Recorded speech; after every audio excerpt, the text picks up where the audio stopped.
Hey guys, Daniel here. This is another video, and in this video, I'm actually joined by an amazing artist called Paolo Villanelli. I'm not sure if I got the pronunciation right. Perfect. That was Obviously, perfect. not to say that I'm professional, but I am kind of professional. But Paulo's an amazing artist, and if you watch my channel, you probably know I actually reviewed his Bounty Hunters. He's the current artist on Star Wars Bounty Hunters, but he's worked on much more comics. Just to name a few, he's actually worked on Lando Calrissian, Double or Nothing. He's also worked on Rogue One, Empire Ascendant, Fallen Order, Dark Temple, and for Marvel, he's done some stuff on Iron Man, X-Men, Asgardians of the Galaxy, Typhoid Fever, Daredevil, Squadron Supreme, and of course, also for Star Wars, he did Darth Vader, Dark Visions. So you see, I know a lot about you, Paulo. So, yeah, but Paulo, thank you so much for coming on. How are you doing today?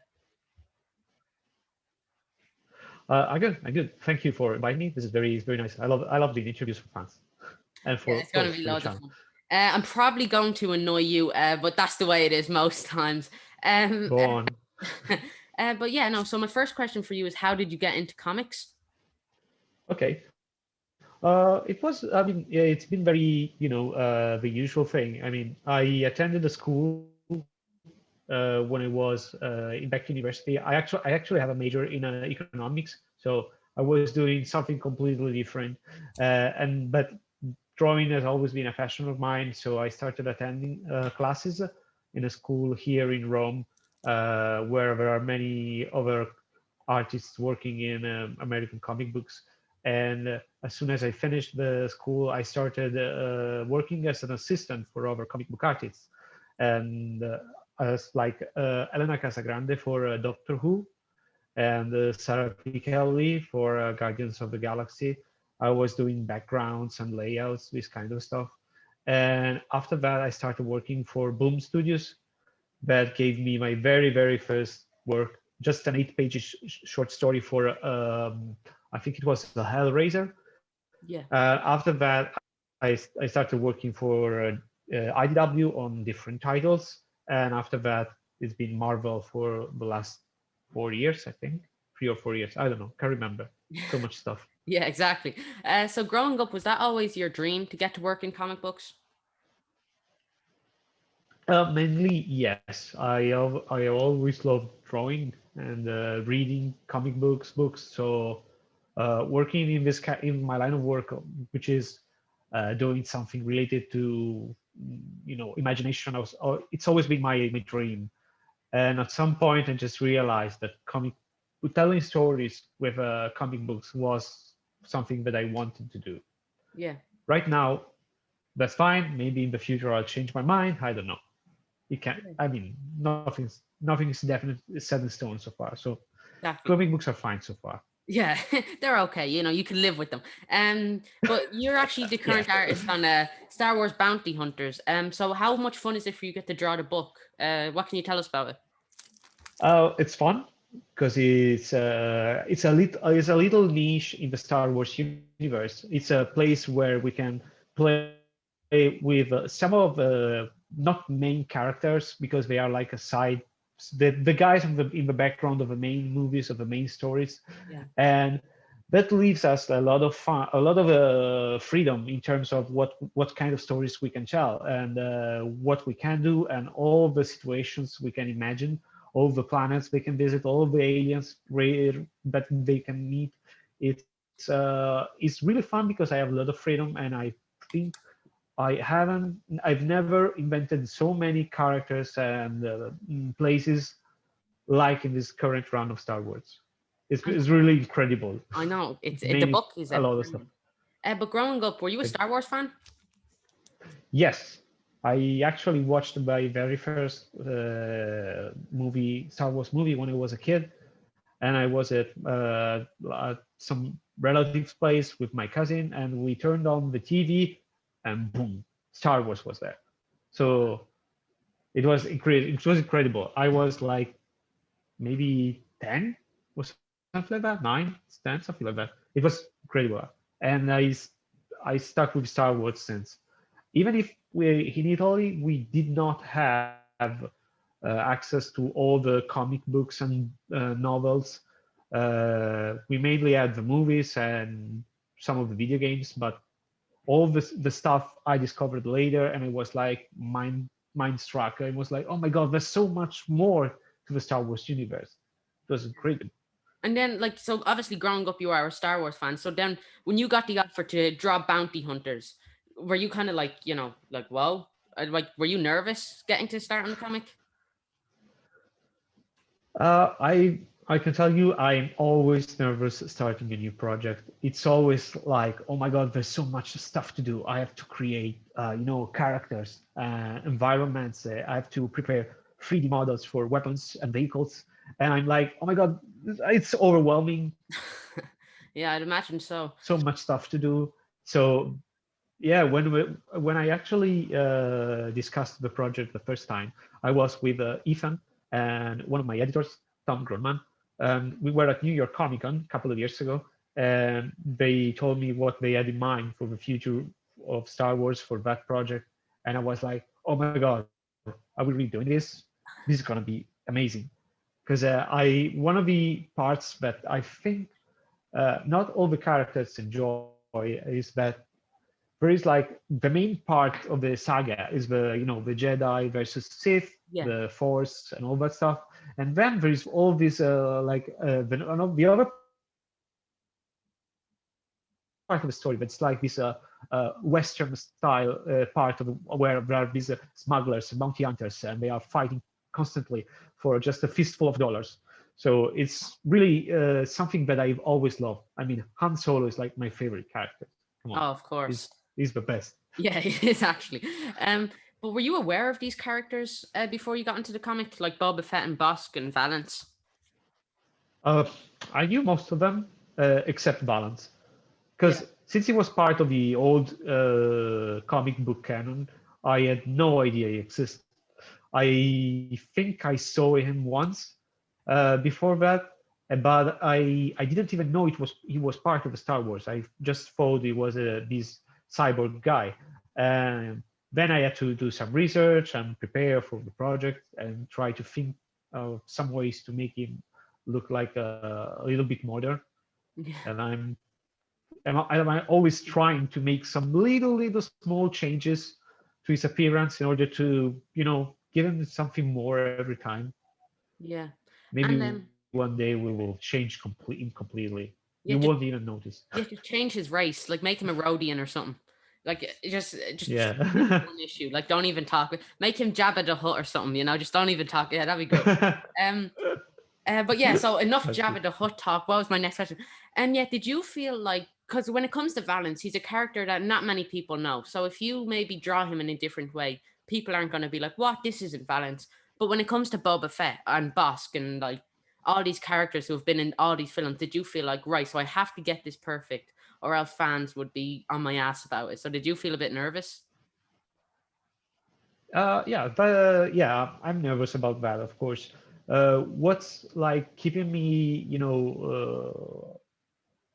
cool about it is that uh, these characters have appeared in both comics and movies, but also in the different cartoon shows, the Clone Wars, Rebels, and they always had something minor changed in order to to have them look like uh, consistent, but just a little bit different.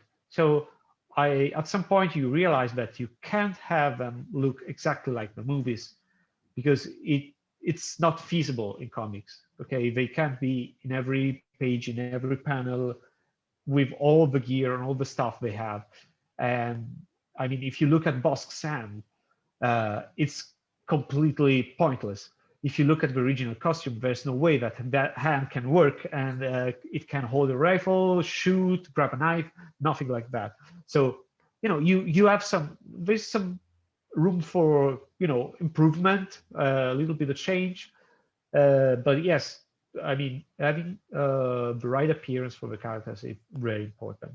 Even if Lucasfilm is not like very strict about it, they have they check everything, and they actually tell me this doesn't work. You have to fix it. All But right. of course, that happens before you get print. So Yeah. And did you get to design any characters for Bounty Hunters? Oh, a lot of them actually. I started with the. I'll stick with the first 5 issues because I don't know if I'm gonna spoil anything for you.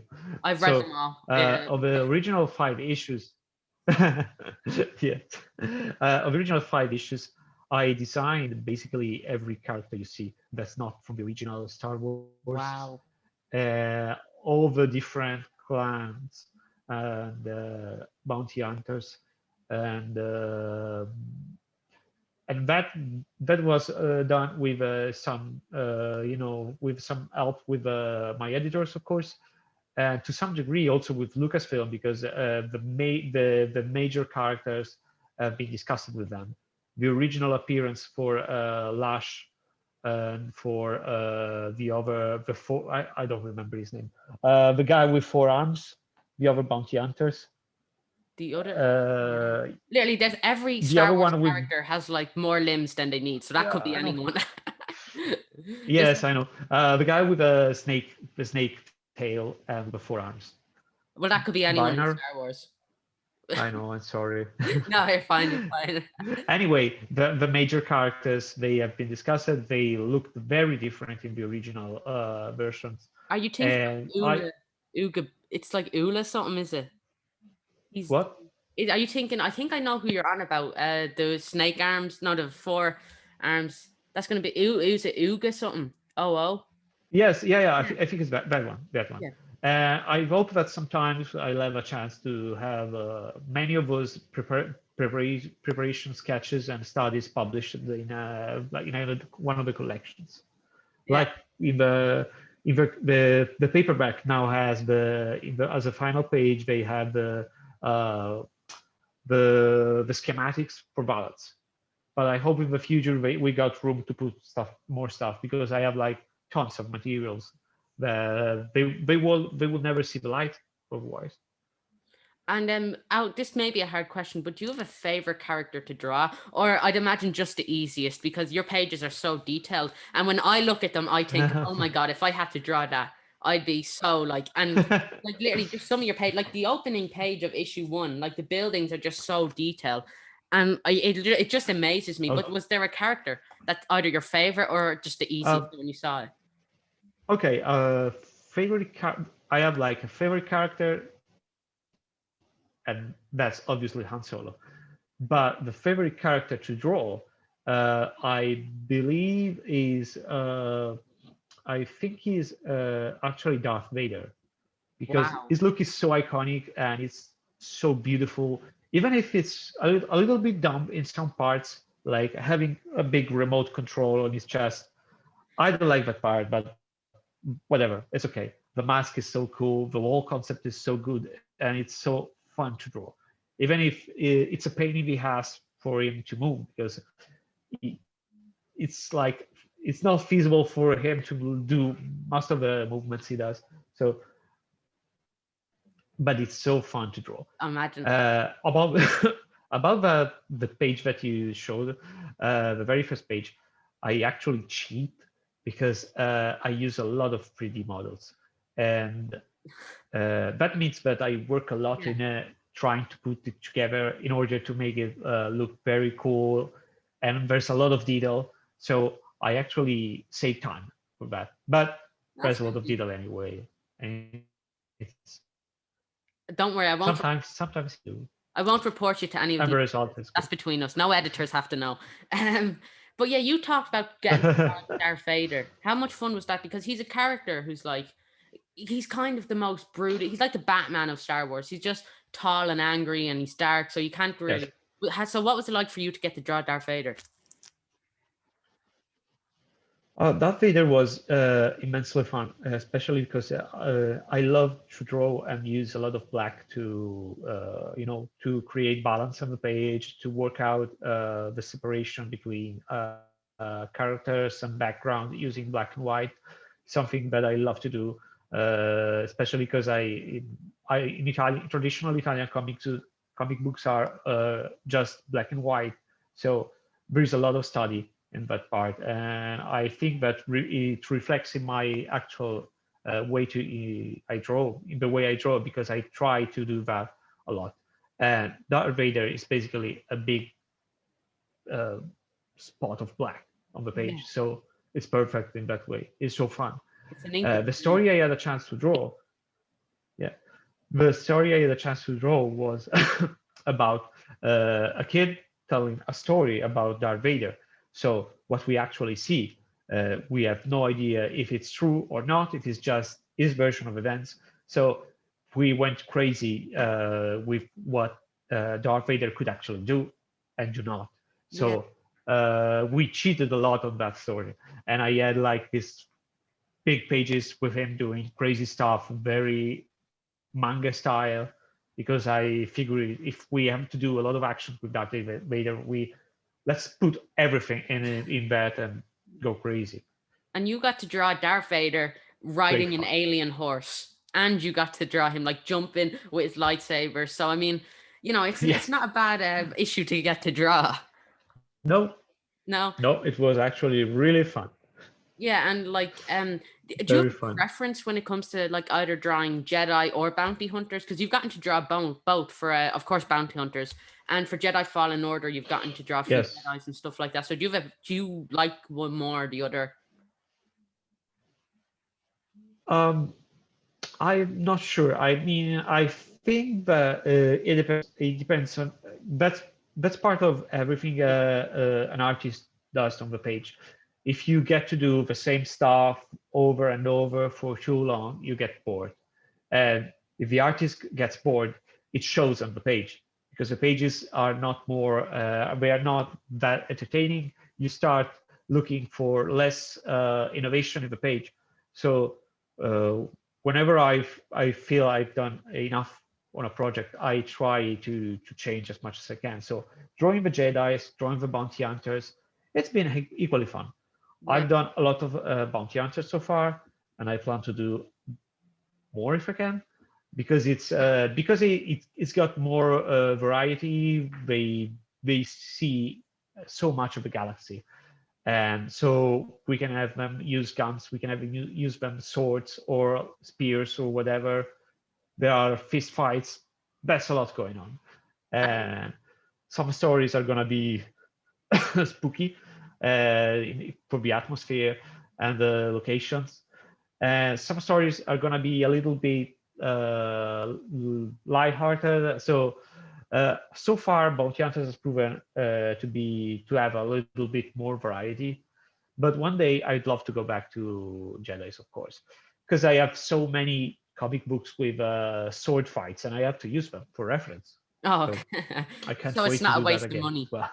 Just so it's not a waste of money, you'll be like, okay, Nah, I'm just gonna put a sword fight in here. Ethan won't mind. no, it's Put it in somewhere. yeah, exactly, Yeah. exactly. Especially when Ethan goes Marvel style with the script, leaving me to do the actual division of the pages and deciding what's happening. And I'm like, oh, whatever. We're gonna have something crazy going on here. Ethan won't mind. There's a big monster over there. We'll give him a sword. He's a machine gun, whatever. It'll all tie together. Yeah, but you Yeah, wait for issue 12 because there's a scene I've drawn that was there is something going on with spaceships that was not in the script, and I came wow. up with it, and it was really crazy, and I hope it works. So I'll wait for your feedback. Yeah, I am gonna. If it's crazy, I'm probably gonna love it. You just went up to eat and like, I hope you don't mind, but I just put in a big space fight in the middle. It doesn't. You won't even notice it. It blends into the story really well. Exactly. Um. It will. Yeah, but you were talking about this. Do you feel a lot of freedom with bounty hunters? Because obviously you do. You probably feel. Sorry. Do you feel a lot of freedom with bounty hunters, like drawing it? Because obviously you're restricted in the sense that it's a very little niche part of Star Wars. Because like you said, sorry, it's niche. Because like all of this, and then you get to fit into the middle. So obviously you can't like go too crazy. But like, do you feel freedom with it? Yes, I feel actually a lot more freedom doing bounty hunters. I think Ethan will agree with that. That the niche is very small, but since it's that small and it's not related to the main event, it gets to be less considerate in terms of what's happening in the main saga. So we are not messing with the Skywalkers. We are not interested in the rebellion, the Empire. We have other stuff going on, but it's just in the background. It's not gonna be part of a big story. So it's actually more free with a lot of freedom, and I believe it has a lot of potential because we always, even if you look at the Clone Wars, the cartoon, Yeah. it's really focused on what's happening with the Jedi.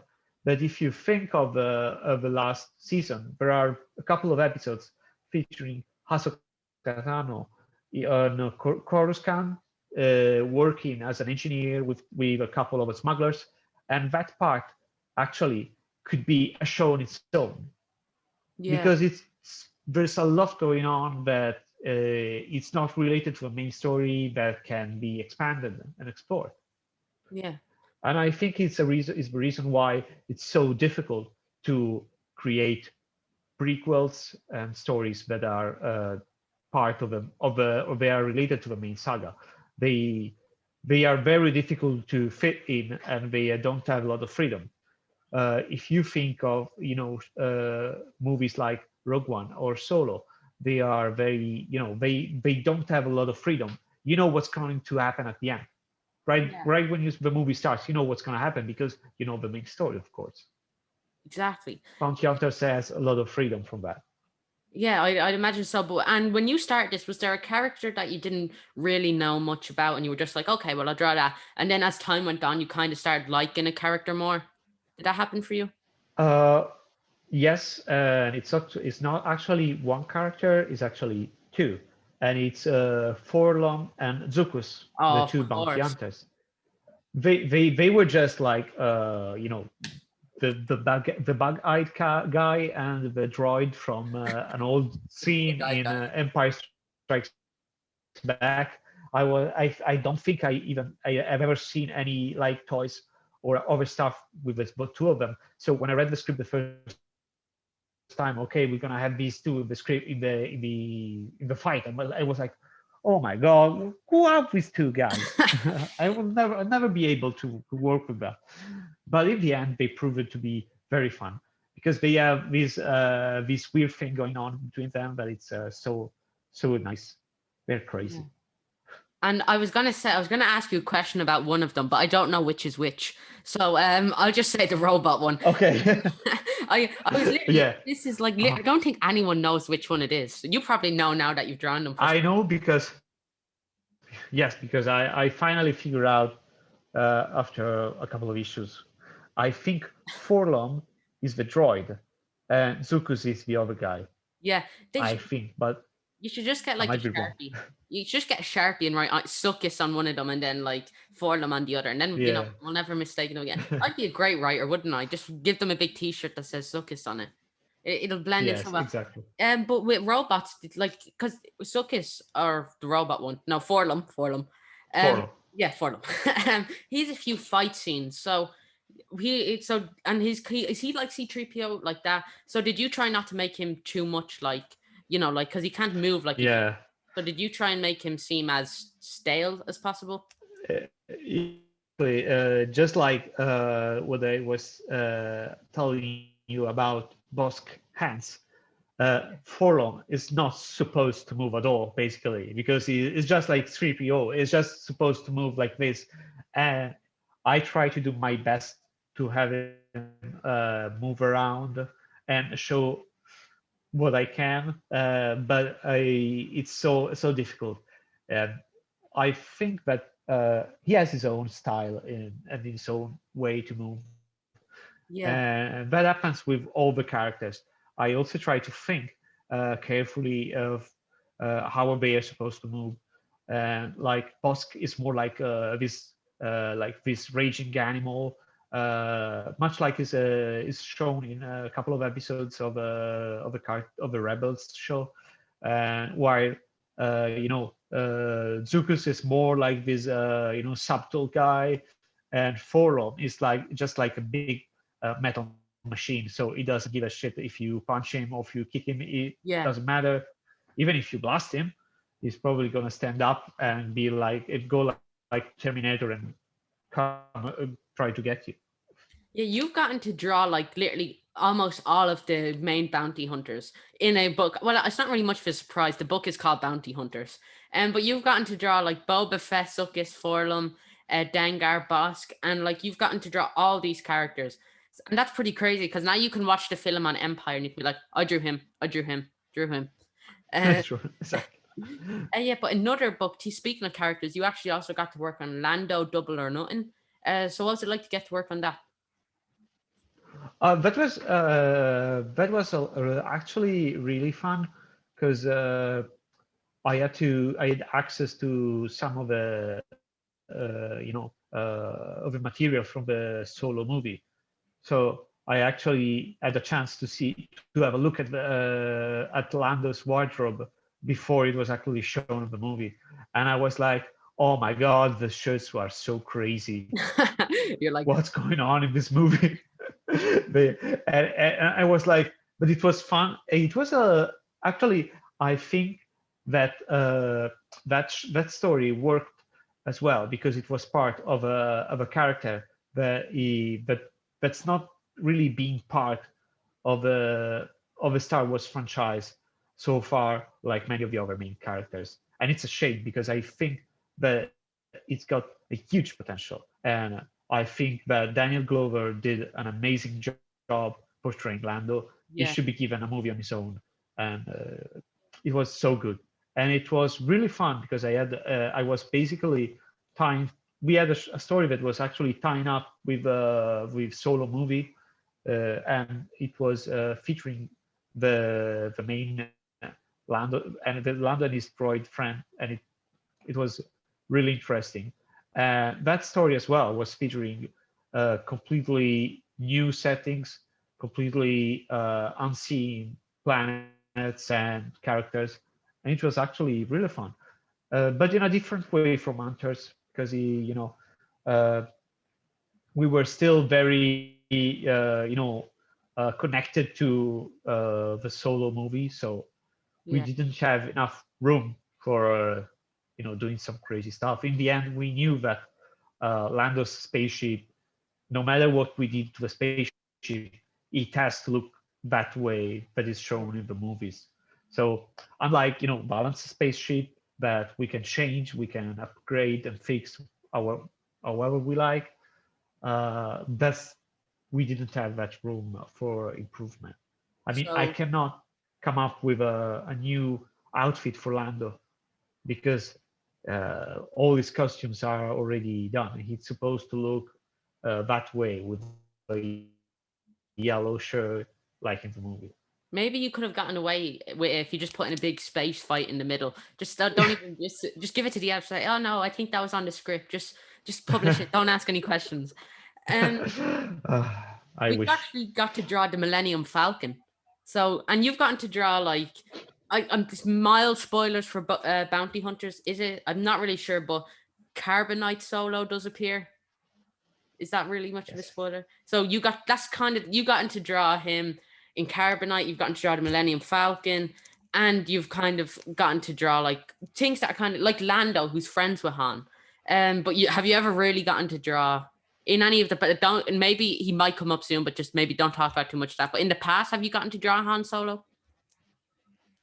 I think I've drawn it just on the Empire Ascendant story. Wow. Yeah, that was the only time I had to draw him And like, so far. was that different for you? Like, because working on Valance is one thing, but working on Uh, your favorite character is, that's probably a bit. yes, I was very very anxious about it because it's my favorite character. I wanted to have him done right, and one of the thing I was very worried about, I wanted him to look more like Harrison Ford, like Yeah. in the original movies. Harrison Ford's face is so difficult to draw Yeah. because his face is literally completely different from one side to the other. So if you try to draw him like being very very true to the original face, it's gonna look completely wrong because it's gonna be look like, oh come on, the artist didn't know that the eyes are on two separate levels. But come on, it's so different, it's so weird. No, that's actually space. But if you draw it, it's not gonna work because it's not a photo. So Maybe just shade his if whole face. And then you can just say, yeah, yeah, just block it black, yeah, whatever. exactly. Just big shade the whole time. Don't even know it's Han Solo. He's just walking around. His body's a Yes, silhouette with Chewbacca, who's just another silhouette. exactly. Just him and Chewbacca will Yeah, be good. exactly. And then just them walking, and that's the whole comic. Space fight in the middle, of course, because Of course, of yeah, course. like We have to show the Millennium Falcon. yeah, we have to do something with the Millennium Falcon. That's on the cards, Exactly. obviously. But you actually got to do an issue of Daredevil, Man Without Fear. Am I right? Was that Yes. fun to draw? Oh, it was extremely fun because we had there was this. I was okay. The story of Man Without Fear was like a mini with a different artist every time, and with this storyline where fear was actually shown on page like this skeleton version of Daredevil in his original costume. It was a crazy idea, but I had no idea that was happening. So when I got the script, I was like, "What's happening here? What am I reading?" So I actually had to see what the other artists were doing. But basically, I think just one issue of the first issue was ready at the time. So I was very scared, but I loved the idea of having Kingpin Yeah, present in the story. you get to It draw was Kingpin. such Yeah, it was such Wow, a cool character. Yes, it was really fun. I think I had more fun drawing him than Daredevil because wow, he's like a big egg. he's such. Yes, Yeah, I love it. It's so fun. It makes no sense, that guy, but his proportions are way it's so off. interesting. He has like a million Yes, vertebrae, but still, yes. it works fine. One of my friends was a colleague of mine because I have a studio with other artists. Yeah. He was looking at my stuff while I was doing Daredevil, and he was like, you should make it bigger, like more big. Well, come on, do it bigger. Every time he saw the Kingpin, you should do it bigger. So he was like inflating Have you on ever every seen page. the film Into the Spider-Verse? Yes, I Kingpin loved in him. that is he should just be the Kingpin because he's about 4 meters long and he just has the little head that goes around and it's just peak Kingpin. Um, but enough Perfect. talk about Kingpin. I don't even know how we got I'm off sorry. topic. No, it's fine. It's fine. I'm only messing with you. But like, were you a Marvel fan growing up? Yes, because what happened here in Italy is that the time we got to the 90s, most of the DC Comics stuff was stopped being published because the original rights were split between many publishers, and some publishers went bankrupt. So growing up, I was actually more interested in Batman than the Marvel stuff because I had seen the movie, the original one. So at some point, no more Batman comics at all. And so I started reading the X-Men because of the cartoons, and then the Spider-Man. So I had no idea what was happening in the DC comic books, and I was like a Marvel fan for like ages until like 10, 15 years ago when they started publishing finally all the DC stuff. Yeah, and Took me when you were ages to catch up. all right, and when you were younger, did you like know that you could be a professional comic book artist? Because like a lot of Oh, people say like that didn't even register to them. Like, did that? no, no, I had absolutely no idea that was possible.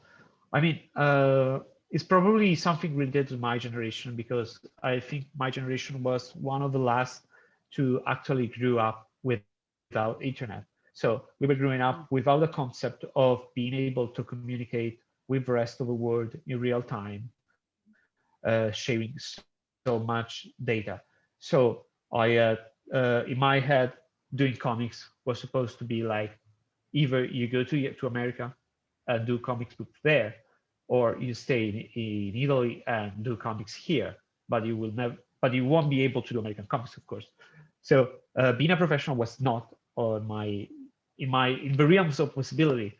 I was like, yeah, that's impossible. Nah, that's weird. And then growing up, suddenly a couple of Italian artists started working with the US, and I started to realize that that was actually possible. So by the time I actually put my mind to, you know, doing comics, I was already like finishing university, and I was like, maybe I need to get a job or just save up and try to do comics. And I decided to risk it with comics, but it worked. Yeah, and do you And I'm remember really like happy. what it was like to hold the first comic you ever worked on, like in your hands? Like, That was actually very scary. was it? It's actually scary. Yeah, because I was like, oh my God, this is really happening. Until that moment, I was like, Yeah. I was a kid trying to break into comics. At some point, you get your first job, but your first job is like this little step. Okay, you are on the threshold of being a professional, but being a professional is not getting your first job, is getting your second job, is getting the publisher to believe you can do it. Because many artists can get the first job, and but if they fail that chance, the publisher will not get them to do something, not right away. Maybe in a couple of years, when they realize more about the art, they can they get called back. But if you get your first job and then you get your second and then your third one, that means that you're doing it. So when I got my first job, and it was like a short story for Boom Studios, that was it. But when I got the second one with IDW, and it was actually a mini of 5 issues, I was like, okay, this is happening. I'm scared. This is gonna change my life. And I was really proud of it because my family didn't really believe in it at first until I got that comic book in my hands. Yeah. Scary, and then I was really proud of it, and it was the word to me. And was there It a was difference everything. between holding the first comic you ever worked on and the first Star Wars comic you or Marvel comic you've ever worked on? Or were they kind of similar feelings? Yes, Yeah. yes, it was a similar feeling. It was like, you know, okay, it was scary at the same in a different way, because when I got my first job with Marvel, I was actually doing another job with IDW, and I decided to do both jobs together. It was crazy. Didn't sleep at night.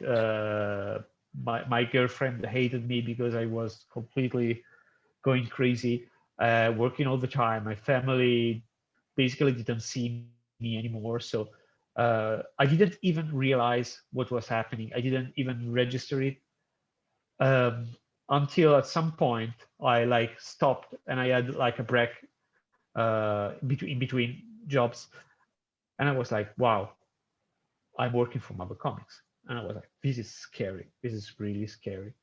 And Wow. in a similar way, my very first job for Star Wars was Rogue One, and Yeah. it was just a single issue, because actually the other artist working, which I know is a friend of mine, his computer broke, so he completely lost the work of a full issue. He had to draw it all over again, so they needed an Whoa. artist to help him and do a single issue. And they called me, and I was like, wow, I'm gonna draw Star Wars. Then I was like, oh my god, it's Rogue One. Maybe I will have some of incredible scenes with Darth Vader. I didn't get the lucky, but in a way, I was like, okay, this is like getting my first job. Okay, this is the first time they call me. Now let's see if they want more from me. Yeah. If I get the second job, that's gonna be, more for me, and I want to have more, and it worked. And the second time I got a Star Wars job, and I was like, yes, They this is called you what and I you were want to like, do now. no, I don't want to do it. Call you later. And you just, Ah, yeah, nah, I'm too busy, like not interested. I have a film on, I have prior commitments. You know what? I'll see what happens.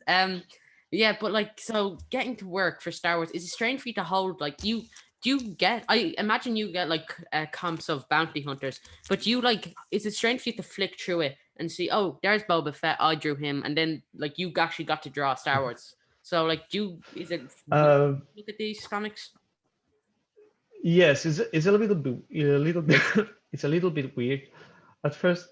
What I what happens when you are a professional is that you are worried because sometimes you don't know what the page will look like in that format with the color on that kind of paper. So the very first thing you do, you just go through the pages and look at your art and you're like, oh my god, these lines don't work. This is too thick. This is too thin. Maybe this. Oh, the cut of the page and the trim of the page and the top corner is wrong. You get all technical, and then you stop and you say, okay, this is nice. This is actually nice. I did a good job. It was weird, and yeah, it was really crazy because last year, due to COVID-19, comps shipment to Europe were like suspended. So I actually started getting copies a couple like last month. So I'm looking now at number 1 to 5 Wow. at what it looks like on page, and I was like, oh my god, it's so wrong. But I think on the other end, I think it works. It's nice. I think also Arif Prianto did an amazing job with Yeah, colors, his colors. and the story works great. I think Ethan did an amazing job with that, and he's gonna do even more of a job more in the following issues. You'll see, Did you hopefully. did you go to your local comic book shop and it's like, oh, I not to brag, I kind of worked on this, so do I get them for free? I imagine that's how it works. I kind of drew them. So you might have been able to uh, I'm, no, I don't. no, not here. Now, when I go to America, you get a discount in many comic book shops. If you say, I'm the artist doing it, is Yeah. there a discount for me? Many shops they have it. Some ask to you to sign some copies for them in exchange, which is fine.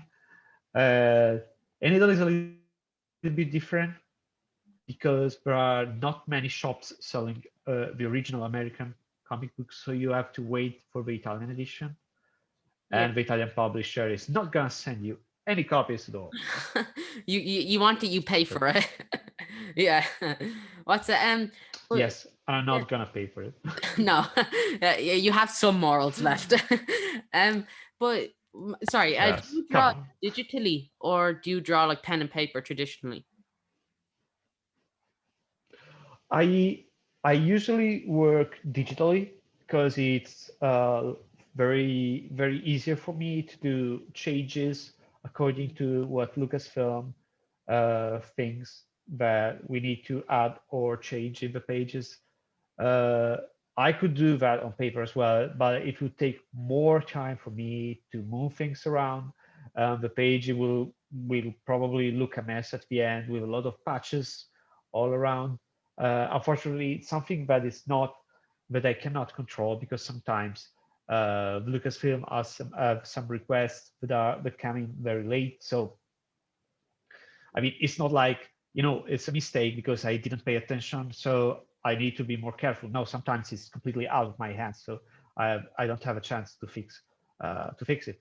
But I try to do a couple of pages and covers on paper on sometimes because I think it's important for me to keep practicing working on paper because in the end, when people ask for commissions and stuff, they're gonna have it on paper. So I need to be able to do it on paper as well. And of course, it's fun to do on paper. You got a chance to play around with brushes and markers, and you're gonna end up with inks all over the place. So it's so fun. And so do you I get? wish I had more time to do it. Yeah, I mean deadlines they always get you. But did like Yeah, so they probably mess you and in say the like end. we want this changed on said page, and you'll be like, listen, there's already a big space fight scene there. Like I'm pushing it as it is. Nothing else is gonna fit in. It's literally great. There's a sword fight at some point. It doesn't even fit in. It's just there. Yeah. And but who are some of your art heroes? Uh, there are actually many of them. Uh, uh, oh my God, there's so many. Okay, I start with the easy ones.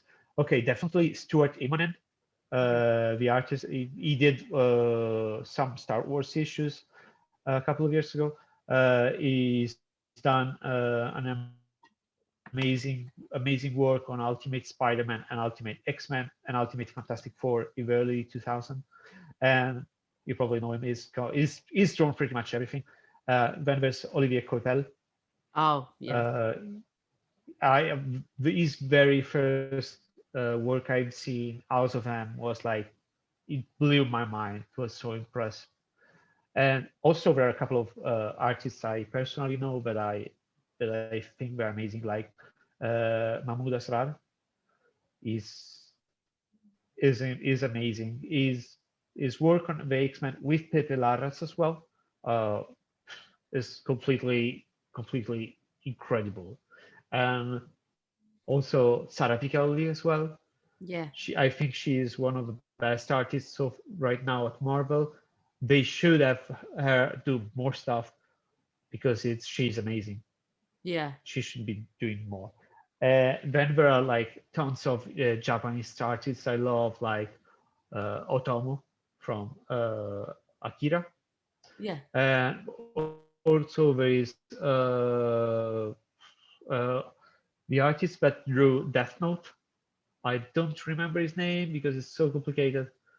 And also the artist behind Vagabond or Blade of Immortal. They're amazing artists. Yeah. And this Stop me because I can go on and like tell them so many names. it's okay. We'll stretch the video out for like 4 hours. It's fine. You can just go on. Um, but yeah, see, perfect. I've got nowhere to be. What's it? Sorry, I completely. My mind is dropped. Oh yeah, here. This is a question I was wanted to ask you since the start, and I think now's a better time than any. If you could draw a comic with any Star Wars character, who would it be? Any? Any. The whole world I of Star think I Wars. would. Well, I think I would love to draw some the Emperor. I would Yeah. love to draw the Emperor. I think he's a great guy, Yeah, he's a very and great also dictator. yeah, Yeah, yeah, a nice old man. yeah. Also, I think I would like to draw some of the trilogy people. They have very distinct features and costumes. I think they look great in terms of Did you say prequel design. or So sequel? Which no, the trilogy? sequel Oh, sequel, trilogy. sequel. Yeah, yeah. I mean, Uh, those yeah, the designs sequel. are so cool. Yeah, the Abrams trilogy. Yeah, you could just Yes, the designs are so cool and interesting. you could draw a Kylo Ren with his like his real lightsaber. That'd be so cool. I think I'd like to see I you love it. do a Darth Maul comic. I think yeah, like you'd be so good for that. You should get that. Darth Maul is a very interesting character. I would love to do more about with him as well. I think that the problem with Maul is that his story has been told Yeah. a lot, and it's very set in stone in terms of what's going on. The last small gaps have been filled in lately, so there's not much we can do with him.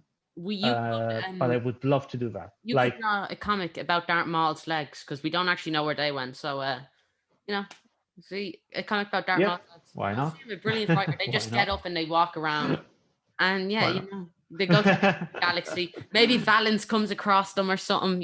See, I'd be a great writer, as I'm sure you can see.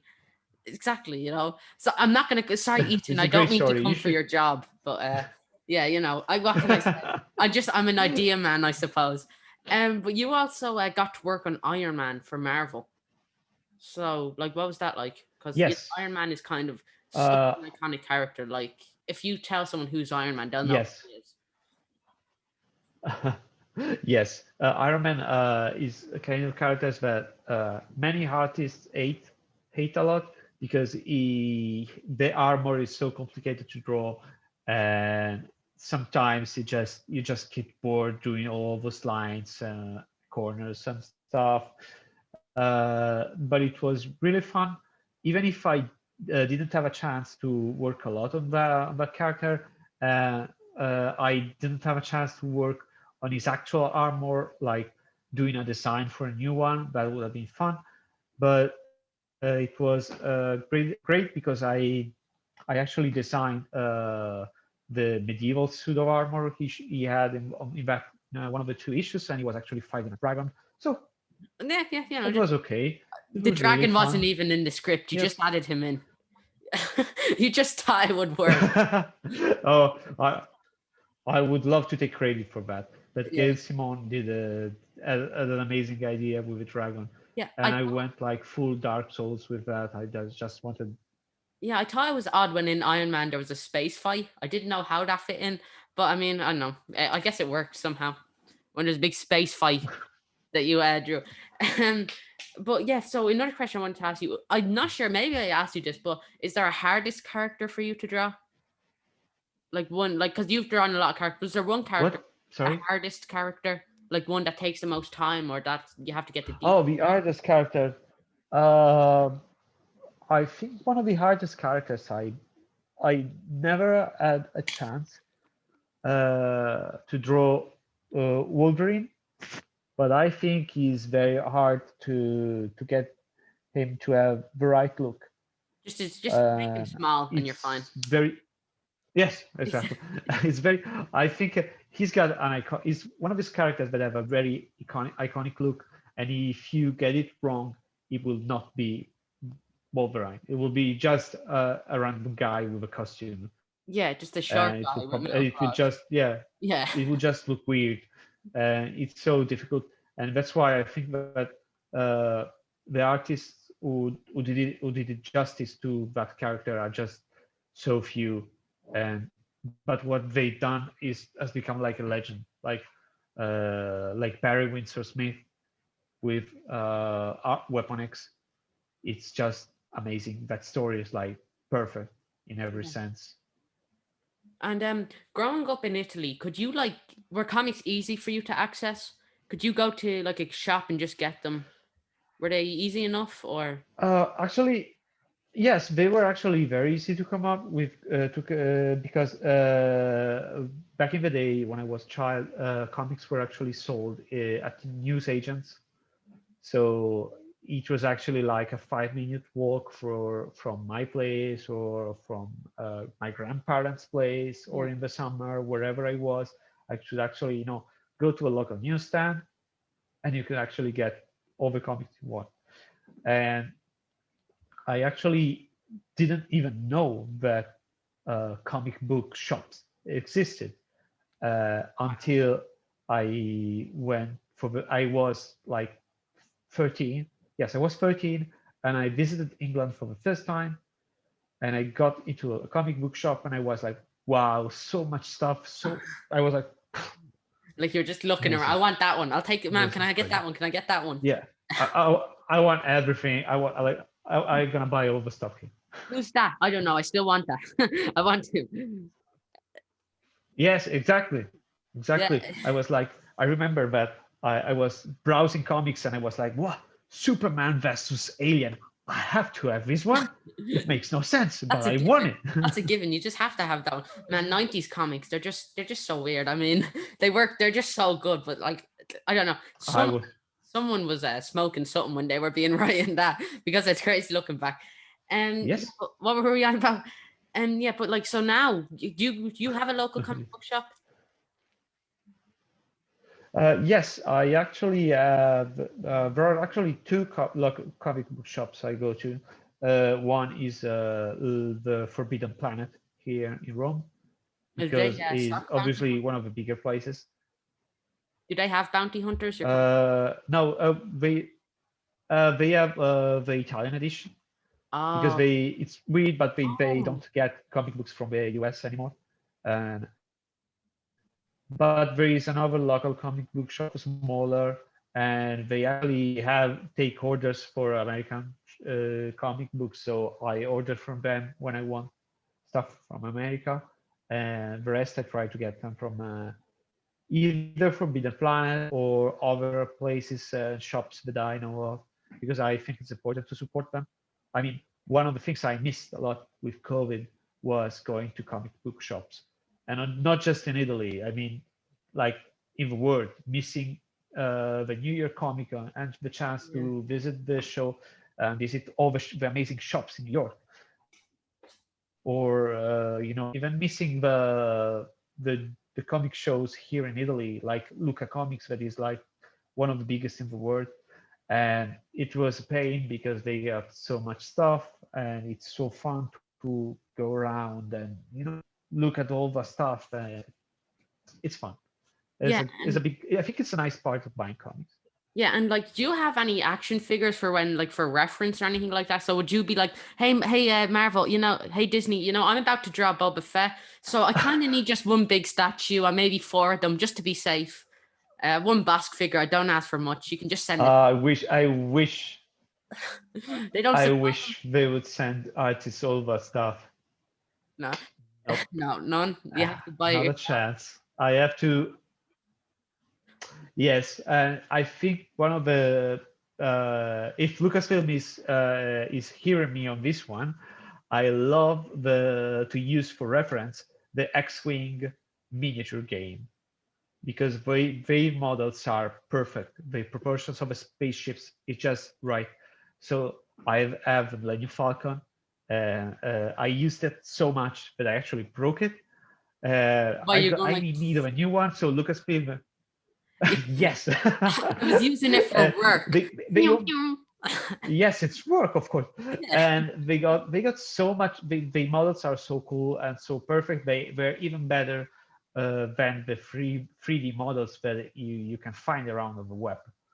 So I use them more for reference than the 3D models. And I actually had access to models that I have not a chance to find, because they are not featured in any video game. Like, if you think of Zuckuss and Forlorn, I had no idea they had a spaceship Yeah. until they sent me like a reference of a very small like picture from a very old, I don't know what was that from, an old video game. I had no idea about it, but there was anything on the web besides like that one shot, until I realized that X-Wing had a crazy cool model. So I just went online, got the model, and used it as a reference. That was Well, the only way I could that's do it. not a bad way to go. What are you doing? Yes, I'm doing work. You says you put down your Millennium Falcon exactly, statue. exactly. But but like some people, like some artists, they like drawing fight scenes, and then like they hate drawing cars. So like you've gotten to draw like ships and backgrounds. Like you've gotten to draw the Millennium Falcon. So was that boring for you? I doubt it was, but was that boring for you to draw? Uh, I have a soft spot for all the battleships shown in Star Wars. All those amazing fight scenes left a mark on me as a kid. So I just love to draw them because I love all those sequences with fights. And so if it was just cards, I would say, nah, that's boring. I don't like it. But if it's spaceships, I love it. I wish I could. Sometimes I end up like working on sequences, and it gets so complicated. Then I have to stop and think, okay, this is not the movie. Okay, you don't have like 30 minutes of scenes to show people. You just have like 2 or 3 pages. Come on, calm down and do something easier and simpler. I wish I had the chance now to do more. Like let me do a cartoon. Come on, I Yeah. want to do a whole show with spaceships. Disney call you up. Hey, Paulo, is the Millennium Falcon in the background of this panel? No, no, no. That's not That's just Nah, decoration. No, no, no, no, no, no. just coincidence. Yeah, it's very common ship. But what advice would you have for someone looking to get into comic books? Uh, uh, Best advice I can give you is to anyone who wants to get into comics, uh, work hard, like a lot. I think that I've drawn so many pages, so much stuff, that I actually ended up tearing to pieces and starting all over again. just to get like 3 or 4 pages into a portfolio to show editors. And you just need to, be very, very, to believe a lot in what you're trying to achieve, because that's a big part of getting into comics. You have to be good, of course. You have Of course to, not. You just get by. You can be perspective. okay. It'll all work out. Yeah. Yeah, you have to, perspective, anatomy, storytelling. These are the 3 components of comic books, so you have to know all of them by heart. But at the same time, you have to be able to persevere and be very like stubborn and insist a lot. I I've been teaching in a comics school here in Rome. Wow. Every time is the same story. I see very talented people, but they're very lazy. They don't want to work. They don't want the hustle, and I end up thinking there's some people in my class that they are not that good, but they're gonna make it because they really want it. They are hungry for the job. They want it so more that they're gonna end up doing it. Yeah. And a while ago, I was talking with one of my colleagues, Simone Di Meo. You probably know him. He's drawn the Power Rangers Ninja Turtles crossover Oh for yes. Boom Studios. Yeah. He's such a talented artist. And I was talking with him once, and he showed me the very first page he drew when he got into school. And it was completely garbage, of course. It was terrible. Uh, and I was like, this is so bad. How did you get so good in such a short term? Because he actually started working while he was still attending school and doing classes, and he believed in doing the job so much that he grew up with his art so quickly, and that's because he believed in it. He wanted it. He was desperate for it. Be hungry. That's my advice. Be hungry. Yeah, that's very good. And that's always the thing. Like for most artists, they'll draw something and then they'll be like, "Oh, I hate that. I want to change that. The shading's off." So, are you a perfectionist when it comes to drawing? Like, would you be happy if it's like it's okay, or do you need it to be like top? Like every panel needs to be top tier. Is that for you? Okay, I wish I had the time to be like that, because I would love to go all over the comic book, like Yeah. every page, and fix all the stuff that I don't like. But unfortunately, I can't, because the deadline is what it is. So I have to do my best in the time that I'm given. And since I hate to leave, an issue unfinished, and I hate to have another artist called in, because I believe that it's something that it spoils some of the narration and storytelling for the reader. I prefer to try to do my best and keep up with the deadlines, but deliver a full issue done by the same artist for the reader every month. Yeah. And like having an issue, a break with one issue done by some other artist, by a guest artist, that's fine.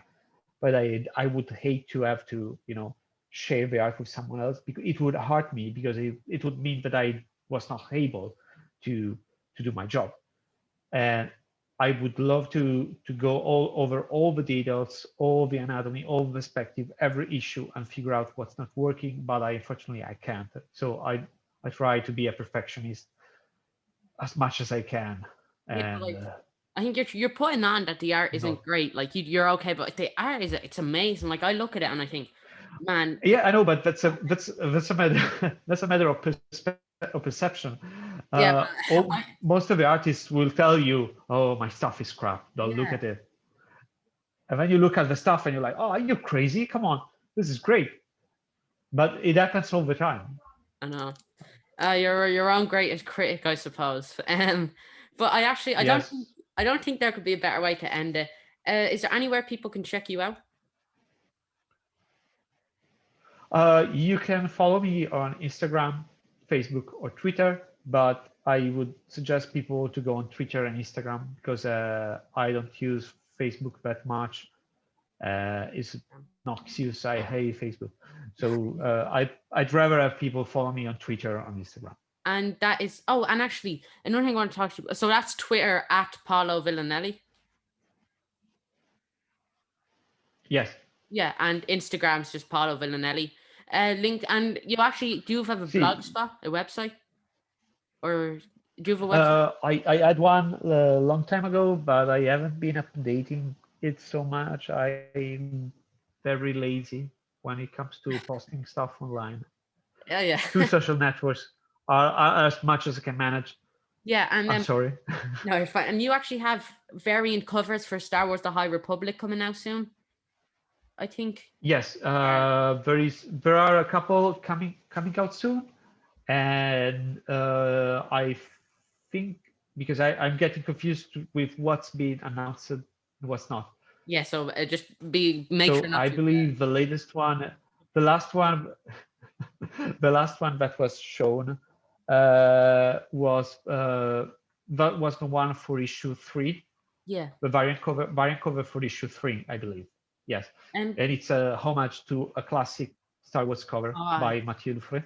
the Tron Amazing card. Ascent. No, it's not. It's I know. Yes. Yeah, with the Tron background. Yeah, and it's like Luke Skywalker. Like that one. Yes. yeah, that's so cool. Such an amazing card. So I'm totally not at all jealous of Paolo because he gets paid to draw Star Wars. But Paolo, thank you so much for coming on. What a pleasure it's been talking to you. And everyone, thank you so much for watching. Paolo, is there anything you'd like to say or anything? Or are y'all good? I'm good. Just want to thank you for the chance to have this nice chat. No problem. Keep doing it because we need more young people involved into comics. We need more I have a people YouTube channel where I talk about comics. So as I'm sure you can imagine, I have loads of friends. I have a YouTube channel where I talk about comic books. So yeah, I don't think I'll be stopping anytime soon the way it's looking. But no, I'm only messing around. Everyone, as always, please donate for the National Deaf Children's Society. Link for that in the description. Check out Paulo's work. And may the force be with you, everyone. And Paolo, of course, may the force be with you. But thank you all for watching, and I will see you all in the next video. Bye.